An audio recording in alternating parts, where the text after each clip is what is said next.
Hello guys, magandang umaga. Ito si Marvin, lifestyle vlog, college graduate pero tambay. Ngayon ay busy po tayo sa mga listahan sa ating tindahan. Ako lang kasi ngayon muna nag-manage kasi wala pa akong trabaho. Hindi pa kasi ako naghanap ng trabaho. Nag-aaral pa ako sa TESDA ng braid and pastry. Alam niyo naman, mahilig ako sa mga pagluluto ng cakes kasi nakita niyo naman nung dati nag-OJT ako sa Candaya Resort. So kaya gusto ko talaga matutunan technique sa paggawa ng chiffon cake. Pero bago ang lahat, napakalakas ng ulan.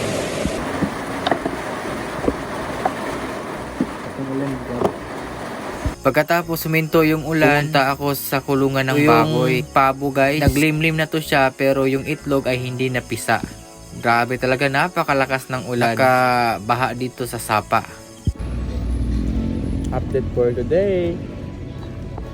Bitaw guys, andito ko ngayon sa harap ng munisipyo. Bali, inasikaso ko po yung permit. Malapit na matapos guys. Tapos ipasa ko na ito doon sa loob. Kain tayo ng malunggay pandesal. Siguro yung malunggay dito ay biniblend pagkatapos ilagay sa dough.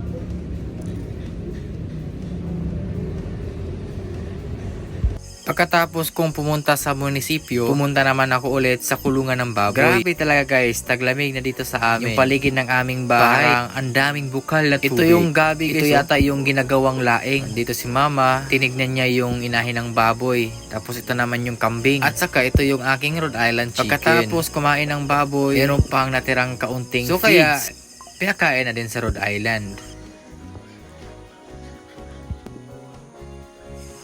Ito naman guys, nakakita naman po ako ng itlog ng Rhode Island. Madami-dami yung ating makuha ngayon kasi last week ay hindi ko po ito na-check. So, kaya ngayon, ayan, makakuha tayo ng 4 na itlog. Dapat talaga siya iwanan ng isang itlog para palaging mangitlog yung Rhode Island.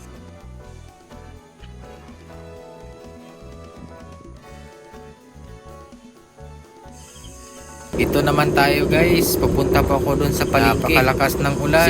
Sigurado mahal ang isda. Kapag may bagyong paparating, hirala ang mangisda. So kaya nagmahal ang isda.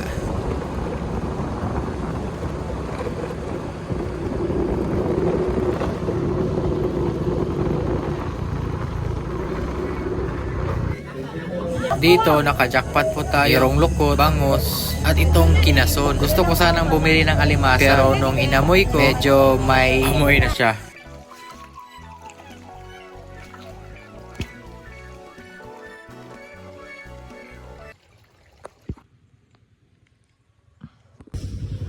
Bumili pala ako ng floor para ito sa tindahan kasi doon sa sahig napakalamig, medyo maalikabok. So kaya binilan ko talaga ng floor mat. Kasama ko si Papa dito kasi kanina nag-pre-assessment po kami sa TESDA, which is yung bread and pastry. Tapos sila si Papa at saka si Bro yung nag-ayos sa wifi. So kaya pagkatapos ng aking pre-assessment, pinuntahan ko sila. Tapos naisipan ko na bibili pa pala ako ng floor mat para sa sahig ng tindahan.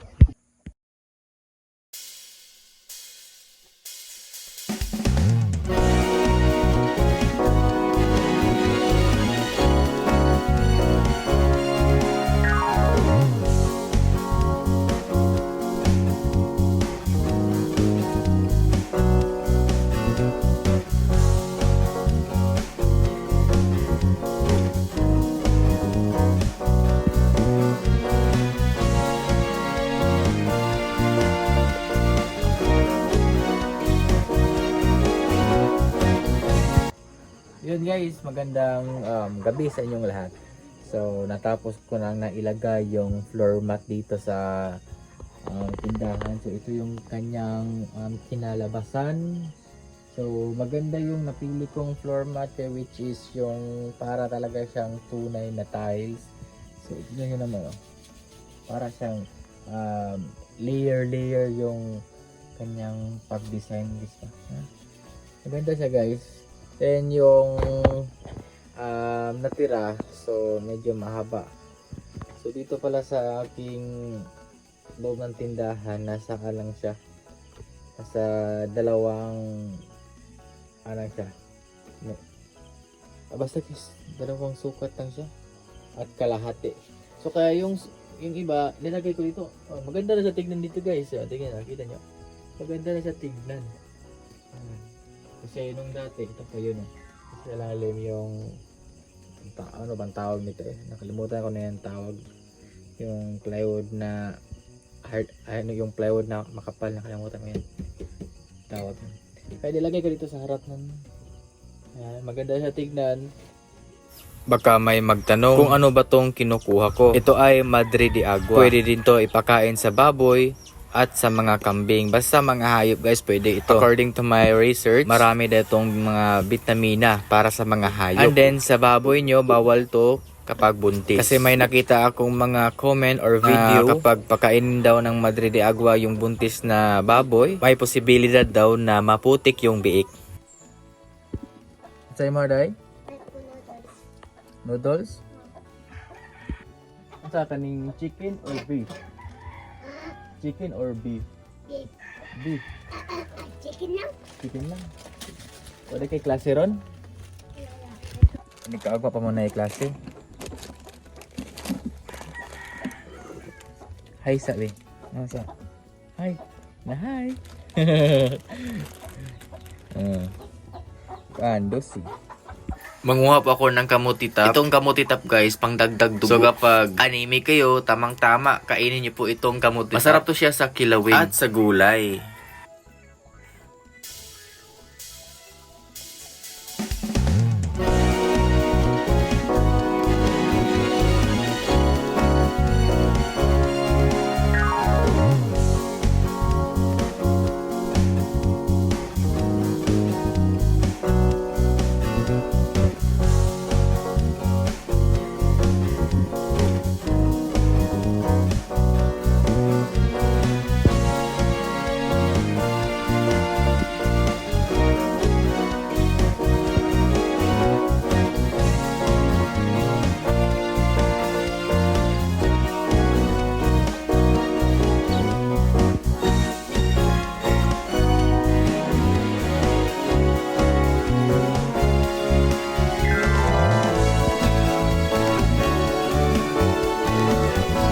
Malaki na po yung balanghoy o kamuting kahoy. Baka magsuman po kami nito guys. Magkuha naman po ako ng itlog ng Rhode Island. Palagi talagang mga itlog ang Rhode Island guys. Kaya dinamihan ko talaga yung pag-breed ng Rhode Island. Kasi libre ka sa itlog. Pwede mo ding ibenta.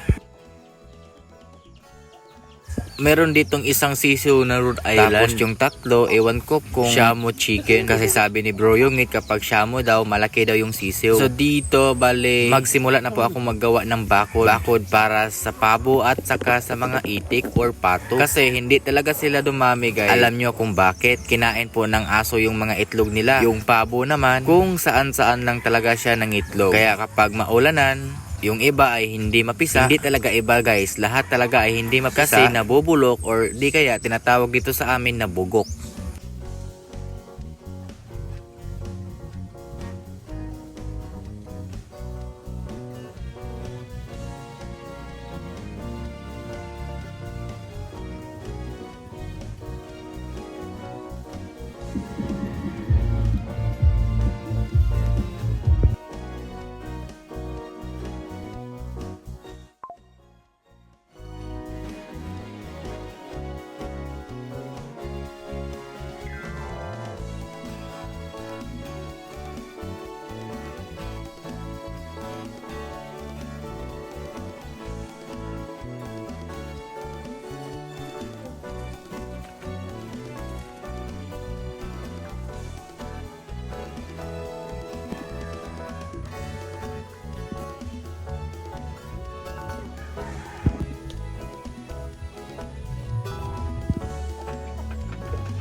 Hi guys, good morning. So sa wakas ngayon ay mainit na. Maganda na po yung weather po ngayong araw. Dito si Mama, nagpakain siya ng baboy. Ayan yung mga biik. So ito na po yung ginawa ko kahapon, medyo malapit na pong matapos. So ipakita ko po sa inyo kung ano po ang resulta. Ito na siya guys. Ayan, ito yung bakod ng pato or pabo. So plano ko dito sila mangitlog. Gagawan ko pa yan ng, ayun, meron na siyang andyan. Pero ayusin ko yan dyan para dito sila mangitlog sa ilalim ng kawayan. So ito siya, hindi na to siya buhay na kawayan kundi patay na. So ang marami lang dito ay yung guod. So dyan ko sila planong paitlogin. So ayusin ko pa yan guys. Ito na yung resulta, nakikita nyo. Yan. Gamit na gamit talaga yung wire ng wifi. So ito siya, hindi na ginagamit. So kaya hinihingi ko sa kanila ni Papa or ni Bro Yungit na anak ko ng wire ng wifi, yung hindi na ginagamit para gawin kong bako. Ito siya yung resulta guys. Maganda pala siya guys oh. So diba? Ito ano pa to siya, ayusin ko pa to. Bali lagyan ko pa ng ganito. Ito para talaga siya. Hindi siya masyadong ganito oh, yung madali lang siyang lusutan ng pabo. Ito, mahirapan yung pabo nito.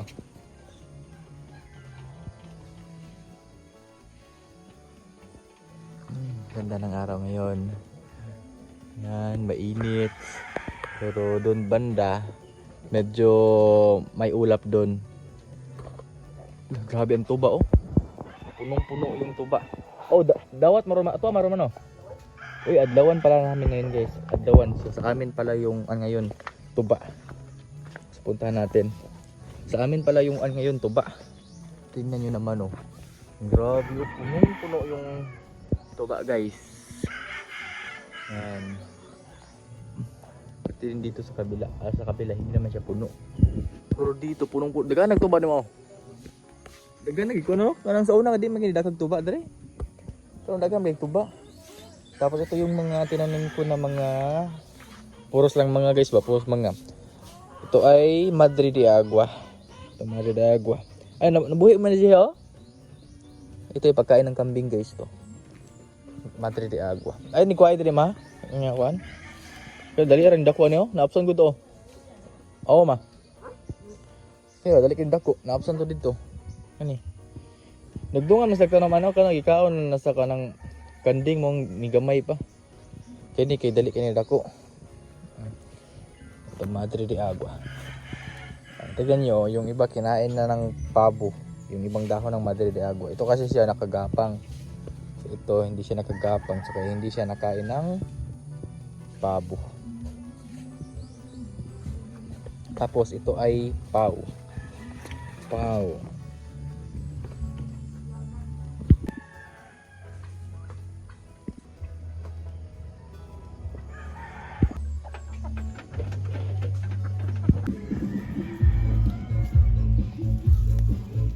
Hello guys, magandang gabi po sa inyong lahat. So ngayon ay napakaingay po ng mga kuliglig. Then naglista pala ako kasi bukas. Naglista ako dito guys kasi bukas ay tabo dito sa amin. Bukas. Tapos nilista ko yung mga kailangang bilhin.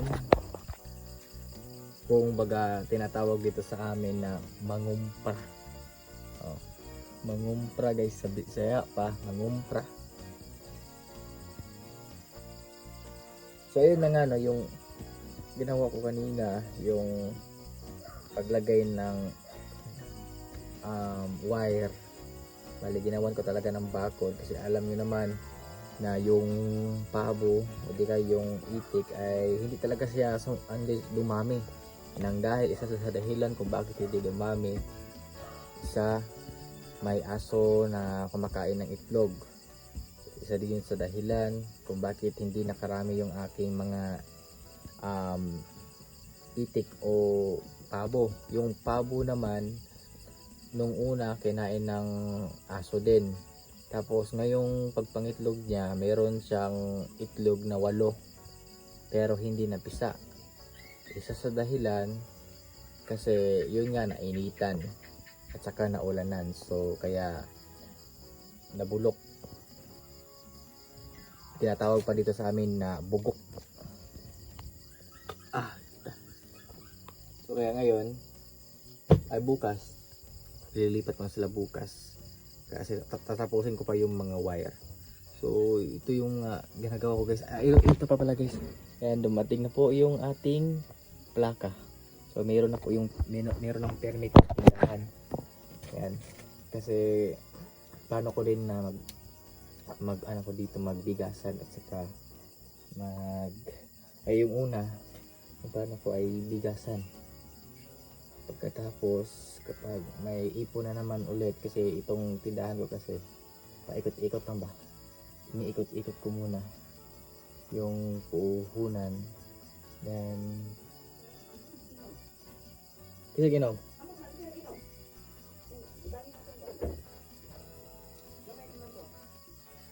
ha? Papa guro ginaw.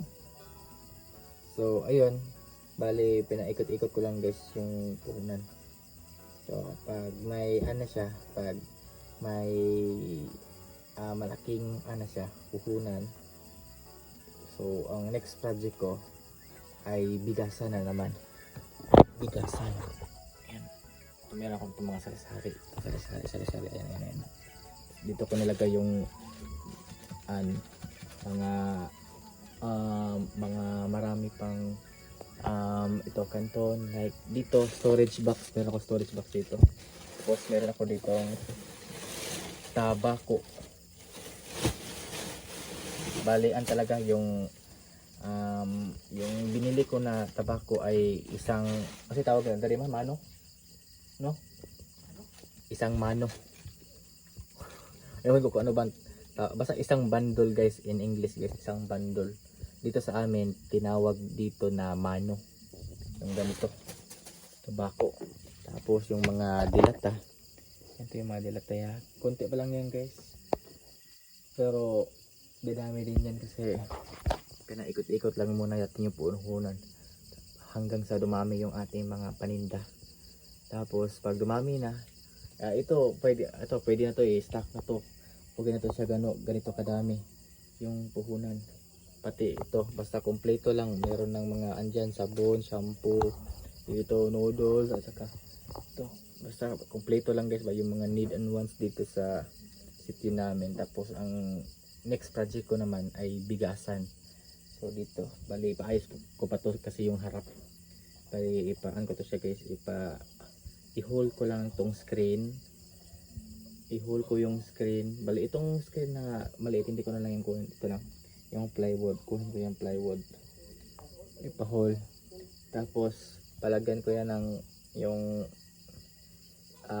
basta yung parang pintuan dun sa harap para open close na lang.